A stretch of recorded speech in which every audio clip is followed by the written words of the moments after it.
Hello everyone, this is Sorry and Target welcoming you back to another very special Carnivores discussion video, where we are finally getting to cover the brand new update for Carnivores Ice Age Mobile. So when this update first came out, like 3 months ago, it completely snuck up on me. It came out for iOS users the day after the new Dinosaur Hunter update, with no warning. And I was playing through it and working on an update video as quickly as I could, and then Android users got a couple of temporarily exclusive updates, and so I was like, well, now the update video won't be complete, and I'll have to make another follow-up video later. So I ran a poll on Twitter about whether or not I should wait until the updates were available for iOS, and the results were actually pretty evenly split down the middle. So I decided, you know what? I'll go ahead and cover what I've got, and then do a follow-up video later. But because I take so long to make videos, the update already came out for iOS users. So then I was like, well, now I have to cover the new updates. And then before I could even finish that, the grass update came out for Dinosaur Hunter and Ice Age. So now, here we are, with the definitive update coverage video for Carnivores Ice Age Mobile. Whew. And just like the update for Dinosaur Hunter, this is a very special update because it marks a significant turning point in official Carnivores history. A kind of Carnivores renaissance, if you will. An effort to return Carnivores to glory, thanks to our community speaking up and to the one person working on Carnivores actually listening. So without further ado, let's begin. So, because dinosaurs aren't its strong selling point, Ice Age usually takes a backseat to Dinosaur Hunter in terms of content and popularity. Although, when it comes to menu polish, Ice Age is actually a few steps ahead, having already featured fantastic details like these overhead map menu pictures for almost 2 years now. Man, 2 years since the big graphical update. Can you guys believe it's been that long? Anyway, there are still a few menu sections that do need fixing, and these have been brought to Andrew's attention, so they should hopefully be fixed within the next update or two. Because it was such a last-second addition to the original game, the Yeti had to borrow a lot of assets from other animals in the series, including calls, menu information, and AI. And unfortunately, the Yeti still has the same menu information as the T-Rex. These are obviously incorrect statistics, although I'm still hoping the Dinopedia information can be brought over to replace this ultimately pretty useless information. But if not, something closer to the Yeti's actual size is desperately needed here. Also, as several of you guys have pointed out to me, the Animal Hunt menu says please select a dinosaur when there were like, what, 2 dinosaurs out of 15 total creatures? That should probably be changed to say please select an animal, to better represent the Ice Age roster as a whole, as most of these animals aren't even dinosaurs. Also, as with Dinosaur Hunter, the Dinopedia information has gotten a complete overhaul, courtesy of yours truly, and has been translated into Spanish for Spanish users by Magnathrax, so another big shout out to him for helping out with the translations. The new Dinopedia information adds more story and characters and fleshes out the lore of the Carnivores universe, for, hopefully, a clearer understanding of what Carnivores is. I mean, it is unfortunate that the story and lore are completely buried under a help menu that almost no one checks. But hey, at least it's there. Maybe someday we'll get a little cinematic cutscene to start the game and establish the lore and the story. Fingers crossed. Also, the Titanus finally has a Dinopedia entry, and I believe with that, every animal documented in this canon has a Dinopedia entry, which, as a completionist, I'm really happy about. Same as in Dinosaur Hunter, the trophy room now features a little eye for information in front of the trophy kiosk, and the stone in the trophy room is not just wet and weathered from all the snowfall, but actually covered in little piles of snow. At first, I wasn't sure if this was actually a new detail or if I was just seeing things, but after comparing it with the Dinosaur Hunter trophy room, I can confirm that the Ice Age gallery does indeed have wet, snow-covered stone floors. It's little details like that, again, most people probably won't ever notice. But they add to the individuality of each game and show how much attention to detail Andrew is showing these ports. I mean, as a fan who's just still not used to the developers showing these games any attention at all, every little update seems so exciting to me. So sorry if I end up gushing over something that's honestly not that exciting, but I just can't help it. It's exciting to me. Okay guys, I gotta tell you this because this is actually pretty funny. So when the first update dropped for Ice Age, the trophy ship only got a slight retexture. Same as the Dinosaur Hunter reskin, with the words cargo emblazoned on the underside where the crane picks up the trophies. And I was really disappointed that we didn't get that new Ice Age themed trophy ship that I've been wanting for years. When I read the update log and saw trophy ship reskin, I was like, oh my gosh, we're finally getting it. And then I saw that it wasn't, and I was like, oh, that sucks. And I had all that written out in my old video script, how I hoped we'd still be getting an Ice Age themed trophy ship, but before I could even finish making that video, Andrew was like, surprise, I read your mind and here's your new Ice Age themed trophy ship. And I was like, aww, yeah! So now, after all these years, we finally have a proper Ice Age themed trophy ship that, actually fits in with the aesthetic of the Arctic sector, and I think it looks great. I mean, it's clearly just a color shift of the old trophy ship skin, but that's perfectly fine to me. The old ship's patterning is great, and it absolutely works. It just needed some new, colder colors to fit the Ice Age world, and the desaturated grays and blues, contrasted by the vibrant reds, work perfectly in the frozen north of the dinosaur planet. The resupply ship even got a reskin, now sporting the same cold color scheme as the trophy ship, with the new Dino Hunt Corp logo emblazoned on the underside in chilly blue letters.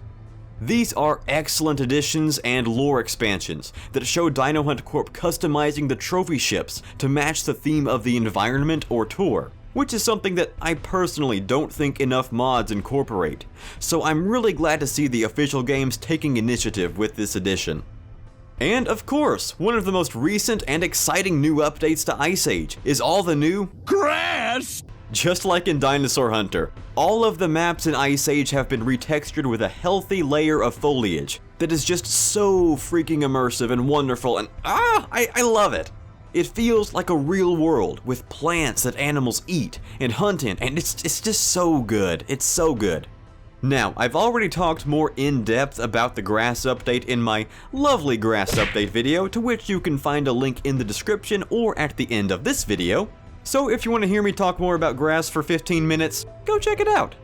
And of course, if your device is lagging out or the frame rate is now terrible, you can set the grass to different density levels, like low, medium, or high. Or even just turn the grass off, because it can put a real strain on your device having to render all that grass.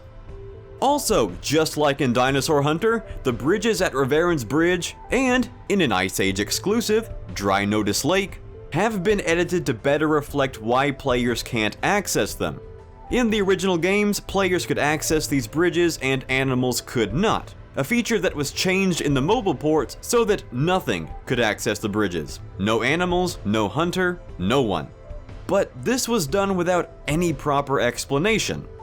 I personally think it's a really great touch for the ports that eliminates creating invincible safe zones, and almost works on a thematic meta level for the games themselves. These games have been neglected by Tatum for so long, it's almost poetic seeing the game's actual contents showing signs of wear and tear, like its caretakers have abandoned it to the ravages of time and nature. But anyway, meta existential crisis aside, these additions make for a great method of explaining in-world elements with Carnivores' signature storytelling through map design, and I love it. Also, who here actually knew that Dry Notice Lake had a bridge? I feel like not a lot of people knew that. Or maybe you did, I don't know. As I mentioned earlier, Ice Age's climactic final animal, the Yeti, was a very rushed last-second addition to the original PC game, and thus had to borrow many elements from other animals, like the T-Rex menu information we talked about earlier, and, more obviously, the bear's calls. However, In one of the most exciting updates to Ice Age, the Yeti's copy and paste bear calls have been completely replaced with some legitimate Sasquatch sounds, and man do they sound good.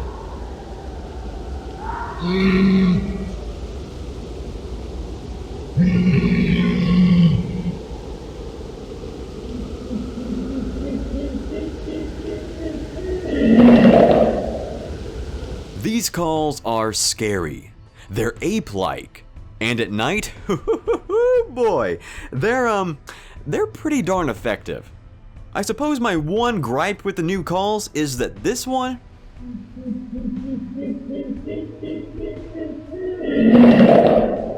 is kinda long and can overlap with the Yeti's actual response, which does break the immersion a little bit and kinda makes it hard to hear where the Yeti is coming from.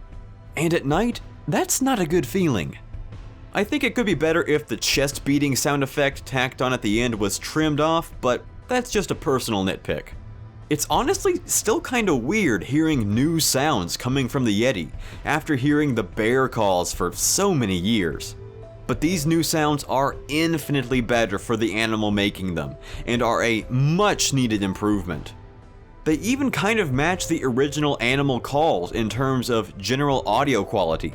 They're not like super high def or anything. I mean, we don't have any high def, crystal clear sounds of a Sasquatch. But neither were the original Ice Age animal calls. So that's a nice, maybe unintentional, bit of consistency that I think works really well.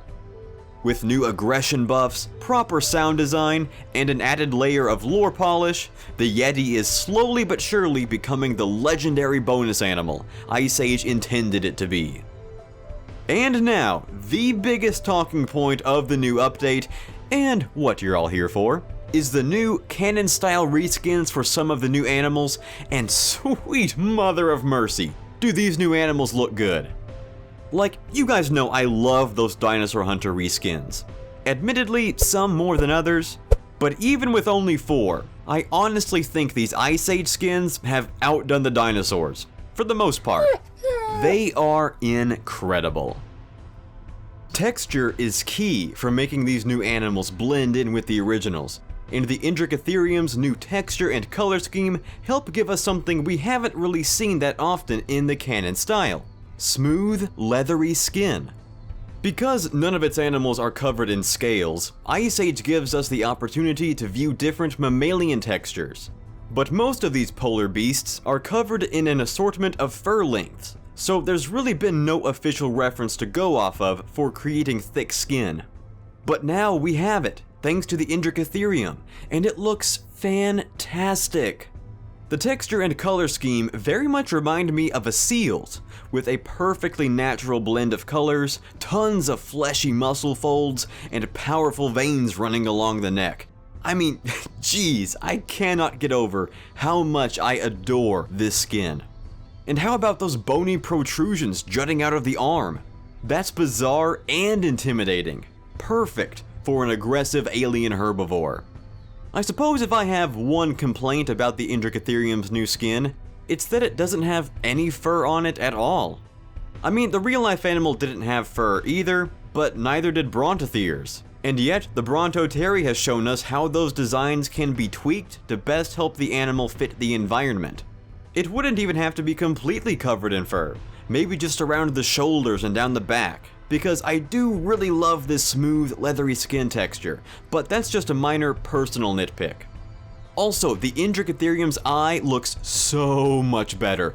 Oh my goodness. I went back to compare this new skin with the old skin, and this new one is just leagues ahead of that old dumpster fire.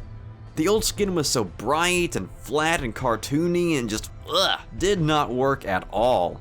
To me, this is infinitely better. It's a phenomenal skin, and honestly, coupled with a model that doesn't really stick out that much, I'd be willing to say Andrewarchus is completely converted to the Canon-Style now.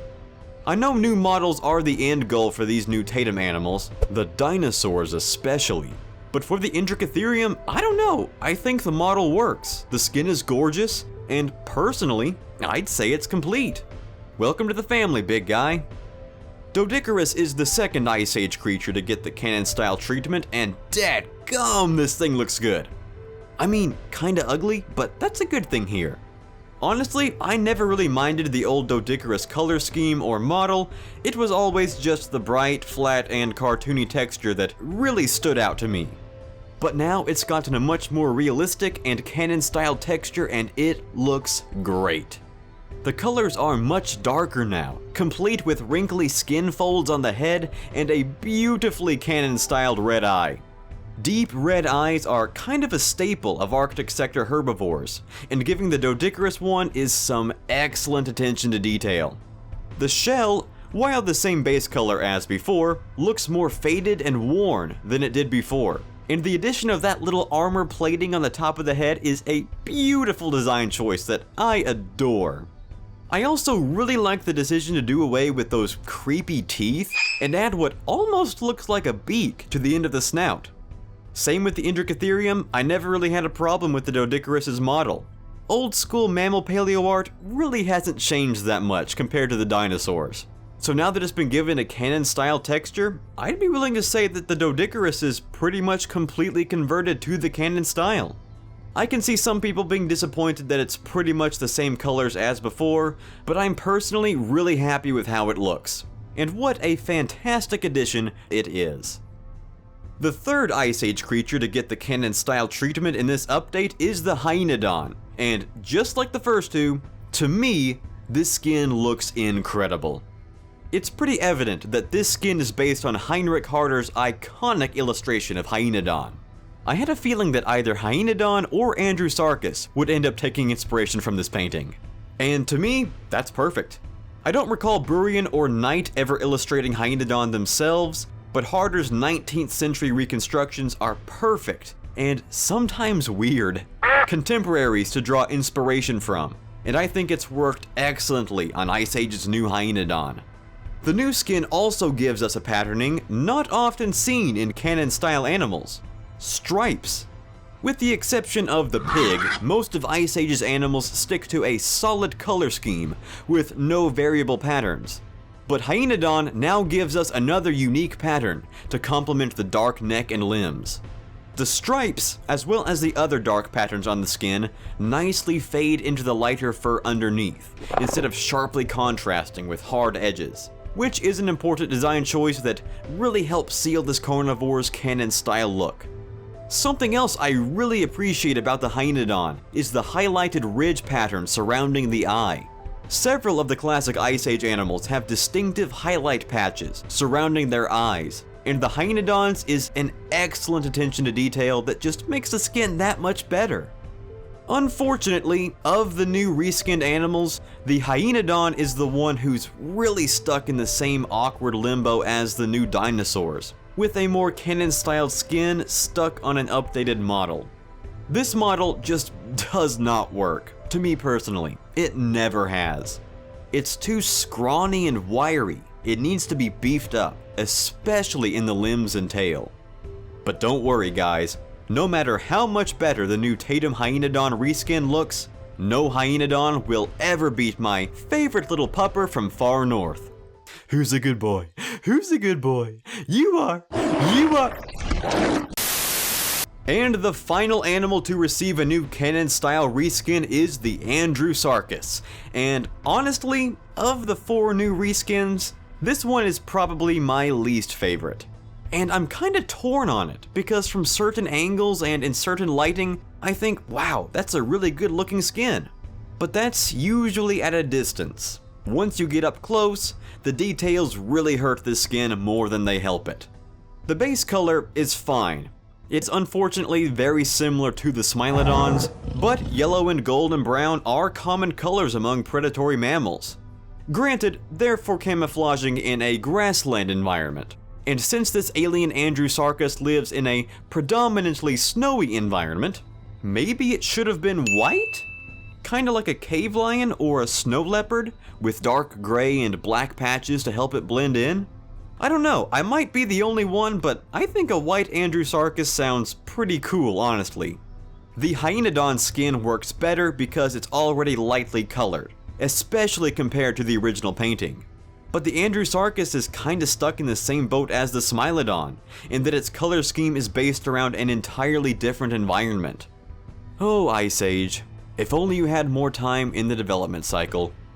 Anyway, I do like the details on the head. It looks very menacing and intimidating, but it's really the rest of the skin that puts me off, especially the stripes on the back end and the legs.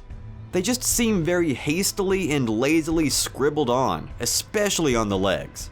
To me, they just look very unnatural, like I can tell that's a brushstroke, probably done in Photoshop. I also think it would have been better to add some long hair textures from like the woolly rhinoceros around the Andrewarchus's neck to kind of give it a pseudo lion's mane and replicate some thicker fur for living in the cold. And I personally think the model might work a little better if it lost that scraggly scruff on the top of the neck. Beyond that, I really don't have too many issues with the model itself. It's just the skin that I think could use a little more work. Those are just my thoughts though. I do think it's a step in the right direction, just not far enough to be considered great. Now, I have been getting a lot of questions asking why the Gigantoraptor and Titanus haven't gotten any new reskins in these new updates. It does seem pretty weird that the updates include reskins for every new animal except for one, right? Well, I don't have all the answers, I don't know what goes on at Tatum during the workday, but I do have a theory. Sure, it could be because of a lack of time or resources, but honestly, in my opinion, I don't think they've gotten new reskins because how in the world do you even begin to make these models look remotely Canon-styled? In the context of carnivores specifically, these models are terrible. They're thin, lanky, wiry, mangy, they just do not work. And I don't think any amount of Burian-inspired textures could save these things. With a couple of possible exceptions, these new reskins are ultimately placeholders until the new animals can get new Canon-style models, but they work well enough to get by until the new models arrive. With the Gigantoraptor and Titanus, like, there's honestly not even enough model there to attempt a good reskin. They're just not worth the effort, so we might have to just deal with them until their base designs can be redesigned from the ground up. Or who knows, knowing my luck, they might get new reskins tomorrow. Regardless guys, these new skins are an incomparable improvement over the old ones. I mean, this isn't carnivores, this is. I used to never hunt these new animals simply because I couldn't stand the way they looked, but now I hunt them all the time. Aside from a couple of critiques, I could easily see these new animals in a Burian-esque painting, and I love them. 4 out of 5? Not bad. We are inching ever closer to making carnivores great again, and if it continues down this path, I cannot wait to see what the future holds. And again, I know people are basically demanding brand new maps and animals at this point, and trust me guys, I want those too. But like I said in my review of the Dinosaur Hunter update, we've got to stop, fix what we've got, and then plan ahead before we just start throwing out new content again. I mean, Ice Age is already kinda screwed over in that regard, because basically every new animal added by Tatum is suited for either grassland, desert, or savanna environments, and here they are thrown into 10 feet of snow and sub-freezing temperatures. I mean, I guess you can argue the game was already screwed over from the get-go with the Smilodon and the Diatryma, but at least they're bulky, stocky, and built like they can at least endure low temperatures. Can you really imagine either of these scrawny little things surviving a blizzard? I'd like to not continue that kind of carelessness, so we need to figure out how Ice Age moves forward, how it might affect the rest of the planet and the other games, and then we can begin adding new content. I know our desire for instant gratification makes us all impatient and we want new things now, but I think it'll pay off exponentially if we take the time to plan things out first. Alright, so there you go guys, another fantastic update for Carnivores Ice Age Mobile.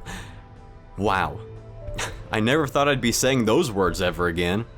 Just like with Dinosaur Hunter, the extra polish and cohesion really helps add a layer of professionalism to the games, And it's just so nice to be able to look at these new creatures alongside the originals and believe they exist in the same universe. And this is all coming from someone who, at this time last year, had pretty much given up completely on official Carnivores content. I rarely ever played those mobile ports or hunted those new animals, but now I found myself really enjoying them. I never thought I'd say I'm excited to hear where official content goes next, but here I am. But what do you guys think of the new updates? What is your favorite new addition? Your least favorite new addition? Be sure to let me know in the comment section below. And of course, a huge thanks to you guys for speaking up as a community, because without you, we never would have gotten the change we deserved. This update is proof that a community has power. And when we put our minds to something, we can achieve great things. Likewise, another big thanks to Andrew for listening to us and working his hardest to make Carnivores something special again. With everything he's got going on as just one person working on these games, the amount of progress he's already made is admirable. And it's just so great to have someone who loves and cares about the games as much as we do, working behind the scenes to make them the best they can be. We've already been teased on the Carnivores Facebook page with the revelation that the Ice Age animals are going to be getting new fur textures, so expect more Carnivores updates coming your way. And of course, as soon as they come out, well, not as soon as they come out, we're going to cover them here. And guys, I've been doing some thinking. I really miss showing off fan art submissions at the end of my videos, so I want you guys to do something for me, if you're able. I know a ton of you guys are extremely talented artists. I am always blown away by the work you guys show off. And so I want you guys to give me your best Canon-Style redesigns for these new Dinosaur Hunter and Ice Age animals, because I want to feature them in a video. A lot of these new dinosaurs and animals don't have models that fit the Canon-Style, so I want you guys to show me what you think a better Burian-inspired texture and model would look like. I'll be taking all of the best ones and showing them off in a new video that I'm working on. So if you want to participate, send them to me via email or on Twitter or on Discord or wherever I happen to be, and I'll get them all ready. You guys know how long I take to make videos, so you've got some time.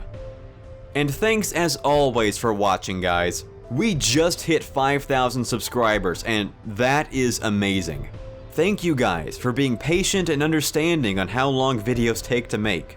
As I mentioned in my grass update video, I am currently trying to switch over to a new career, in addition to a full-time job, in addition to doing YouTube, in addition to eating and sleeping and breathing and bathing and just, existing as a person. I really wish I could do this full-time, but unfortunately, that's just not the case right now.